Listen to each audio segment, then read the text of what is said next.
Hi everybody, my name is Paul. I'm the drummer with the Telling. I'm going to tell you a little bit about my life as a drummer and how I became the drummer in the Telling. It all started for me when I was about 8 years old. My school had a school band and they would play every St. Patrick's Day in the parade. So I was about 8 or 9 years old. The drummers were rehearsing in the hall beside the classroom I was in. And when I heard them starting up, that's when I fell in love with drums. So after hearing the drummers in the school band playing, I went home and I got a load of biscuit tins and buckets and sticks, and I made my own drum kit. I'd be there bashing them away every day and trying to play the drums. Then when I was 10 years old, my brother John and my sisters Carmen and Marie got together and got me a drum kit. So Christmas night, I come down to the living room and there's a big box in the middle of the floor, and they say, "Here Paul, that's for you." So I opened it up and there was a real drum kit, a real big drum kit, and it was red and I loved it, and nobody could get me off the drums. I was playing them every day. So when I was growing up, my parents would listen to country and western music, Daniel O'Donnell, Declan Ernie, Big Tom, that sort of stuff. So I started off drumming, playing along with tapes of them bands, learning how to play quick steps and foxtrots and waltzes, that sort of stuff. I had an uncle, Eamon Kelly, who was in a country and western band.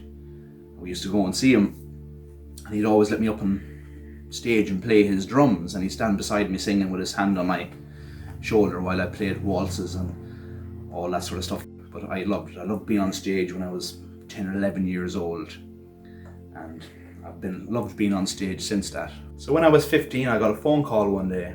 A guy called Edward Tynan was starting a band, and he rang me to see if I'd be interested in joining. He goes, "Hey, you play drums, yeah?"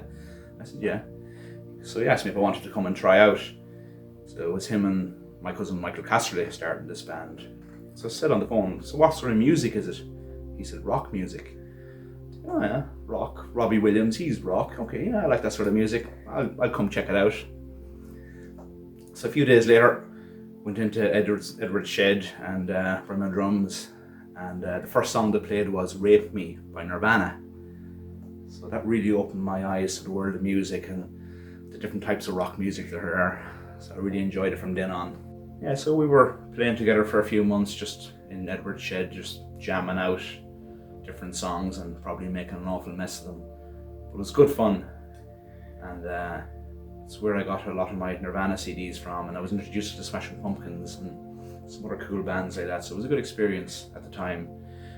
So then maybe 6 months later or a year later, Michael from that band, another cousin of mine, John Casterley, and a good friend of ours, Fimber McGreevy, were starting a band, and they asked me if I'd consider joining. And this band was mostly going to be original music. Even though we were playing some covers, it was going to be original. And that's probably when I got the first taste of original music and creating your own music, making something from new, making something from silence. So I moved to Dublin when I was 24. I tried for a few years to start bands down home, and there wasn't that many musicians around. The ones who were around weren't really interested in writing original music or playing original music. They generally wanted to just do covers and get paid, which is fine, but that just wasn't for me. I always wanted to be in an original band, making my own music. So after a few years in Dublin, trying out different bands and this and that, I met a guy called Glyn Breslin. He was out one night playing a gig on his own, but he had a band, but he was playing on his own with his acoustic guitar. And I went up and introduced myself to him. I said, "I'm a drummer, I love your music." He said, "Oh, I'm looking for a drummer." So I auditioned with them, and they asked me to join the band. The band is called Wish Cow. So I think I was with that band for 3 or 4 years. We made a lot of music together, recorded a lot of songs, played a lot of gigs, really good fun, really good time. I learned a lot with that band, set me up for what was to follow. So after Wish Cow, I auditioned for a band called the Black Overtones, and it was very different to Wish Cow, very different band completely. I wasn't sure if I'd get it or not, but I went and auditioned anyway.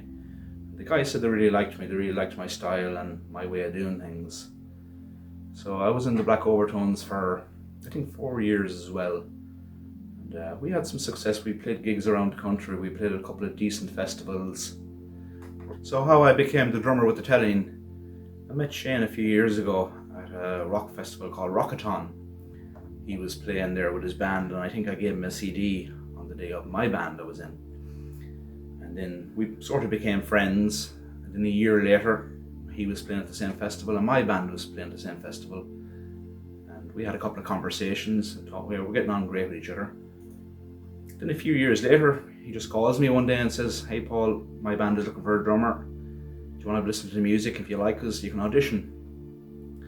So he sent me on 3 songs, and I thought, this is something I have never heard before. This is something really different, really new, really unique, something really cool. And I said, I really want to be in this band.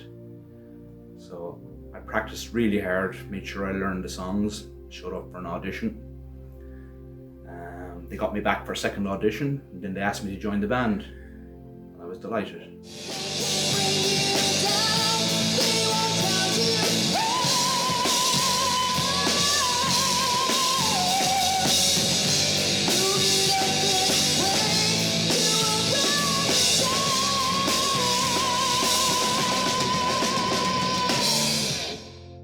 Sometimes younger drummers will come up to me after a gig and say, "Have you got any advice for a younger drummer?"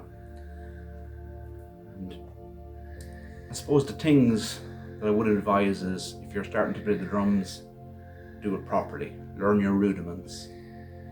Don't just buy a drum kit and start bashing them. Learn your rudiments, learn how to keep time, work with a click or a metronome. And when you do get into a band, the most important thing is listen to the musicians in the band with you. Listen to what they're doing. Don't take over. Don't be bashing the drums when there's a nice quiet verse. Don't be just tapping at them really quietly when there's a loud chorus. Listen to what's happening. Complement the music. If you do that, you'll be a good drummer.